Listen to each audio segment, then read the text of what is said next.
باسی 10 ساڵی ڕابردووتان بۆ دەکەم کە چۆن ڕێکەوتنەکانی یەکێتی نیشتیمانی کوردستان بوون بە مەرەکەبی سەر کاغەز یان بە نیوەناچڵی لە گۆڕستانەکان دانێژران.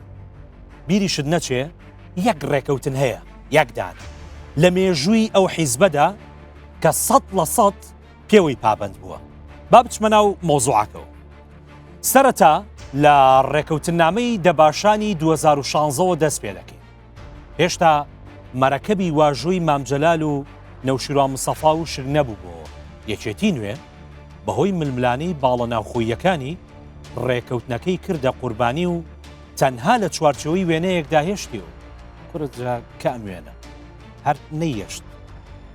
دوای ئەوە لە 2021دا هاوپەیمانی کوردستانیان لەگەڵ گۆڕان پێگێنا بۆ بەغدا، بەڵام دەرەنجام گۆڕان تووشی شکستێکی مێژووی بوو. تەنانەت یەک کورسیشینەیە هەر خستێ سەر ساجی عەلی. وای کرد گۆڕان با کێشەکانی ناوخۆی خۆیەوە سەرقاڵ بێت و هاوپەیمانەتیەکەش هەڵبوەشێتەوە. لە 2019دا یەکێتی ڕێکەوتنێکی سیاسی لەگەڵ پارتی کرد بۆ پێگێنانی کابینی نوێم، بەڵام دوای گرژیەکانی 8 تەمووس تیمی یەکێتی لە کۆتایی 2022 سەرەتای 2023 بۆ چەندین مانگ بایکۆتی دانیشتنەکانی ئەنجومەنی وەزیرانی کرد و جارێکی دیکە پشتی کردە واژۆکانی خۆی. شانۆگەریەکە لێرەدا تەواو نابێت.